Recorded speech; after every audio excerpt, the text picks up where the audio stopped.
السلام عليكم ورحمة الله تعالى وبركاته. كيفكم شباب؟ شو أخباركم؟ اليوم جبت لكم تدريج الدقن.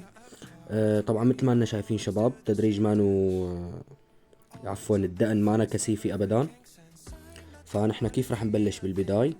دائما شباب الدقن إذا بتكون مو كثيفي، أول شيء بنبلش فيه هو التحديد.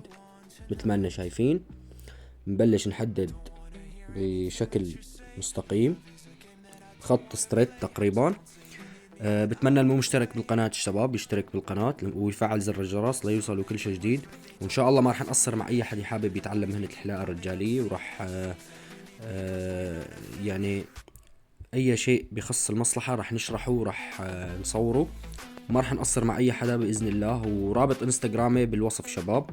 بتمنى منكم اللي حابب يسأل ويستفسر عن أي شيء هنيك رح رد على الكل أنا. طبعا مثل ما أننا شايفين شباب عم نحدد. طبعا الدقن من تحت بدها تكون زاوية، فينا نعملها ميلي لورا، فينا نخليها بشكل 90 درجة. أنا اخترت إنه هي تكون 90 درجة كرمال تبين بعد التحديد الدقن شوي سميكي.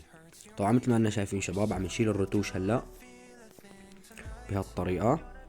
شايفين كيف شباب؟ دائما التحديد ورسم الدقن هو أهم من التدريج لسه. دائما لازم يكون التحديد والتدريج بشكل متناسق، ويكون يعني الشعر على الشعرة مثل ما بيقولوا. هلا شباب السالف كله بنشيله زيرو مثل ما اننا شايفين، بننظف مزبوط.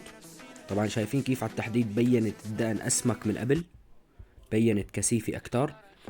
هلا شباب نحن بنتحكم بالنمر وبنتحكم بتدريجتها على كيفنا، بما انه نحن نظفناها وحددناها. مثل ما اننا شايفين نزلنا المنويل على النص وشلنا تقريبا نصف اصبع، بعدين بالزيرو بطرف الماكينة شوي. دائما شباب الدقن ما بتعذب تفاصيل قد الشعر، لانه دائما مساحات التدريج بتكون اضيق واصغر من مساحات الشعر. مثل ما شفنا رجعنا عدنا شوي على حرف الاكسترا. برجع بذكركم حرف الاكسترا ما بينكسر غير بالاكسترا نفسها. ولا شباب حطينا مشط الواحد كمان، بلشنا نشيل نصف اصبع. طبعا شباب ما بدنا ننزل بالنمر كتير لانه الدقن خفيفة. نرجع بنذكر مثل ما اننا شايفين بعد الواحد كمان صرنا ننقر بالنص. بدنا نكون شباب كتير حذرين بالدقن الخفيفي، لانه هي ما نعب يعني ما كثيفة كتير، يعني ما فينا ناخد راحتنا كيف ما بدنا. لهيك دائما النمر بدنا ننتبه انه ما ننزل فيها كتير وما بدنا ننزل بالتدريج. طبعا بالنهاية هي حسب رغبة الزبون.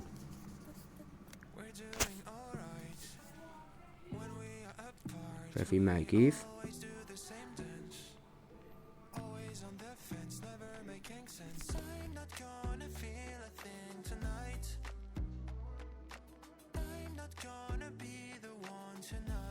هلا شباب راح نحددها من فوق تقريبا بشكل حرف سي لف. راح تكون الدقن ما راح تكون زاوية.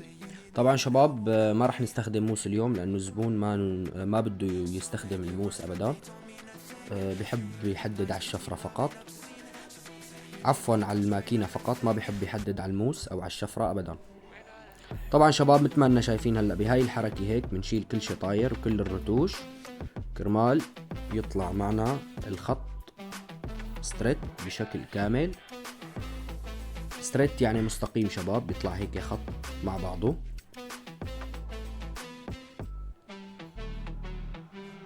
شايفين معي شباب؟ هلا راح نجيب مقص التشفير مثل ما اننا شايفين، وراح نشيل بس السماكات اللي بتكون بعيدة عن الدقن، يعني كتير مبين فيه سماكات.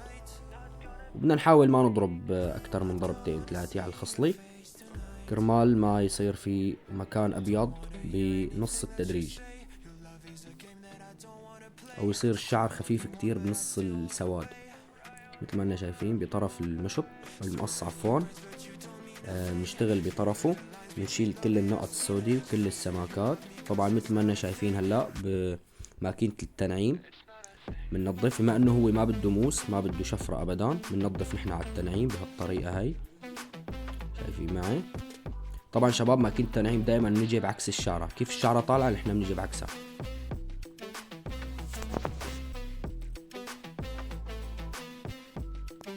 هلا شباب بالمقص العادي مثل ما اننا شايفين محل ما حطيت اصبعتي انا، شايفين كيف هاي الحركة بتخفف السماكة وبتعمل دمج كتير حلو. طبعا شباب برجع بذكركم هي مهنة الحلاقة الرجالية ممارسة وتفاصيل ونظر اكتر ما تكون هي حلاقة.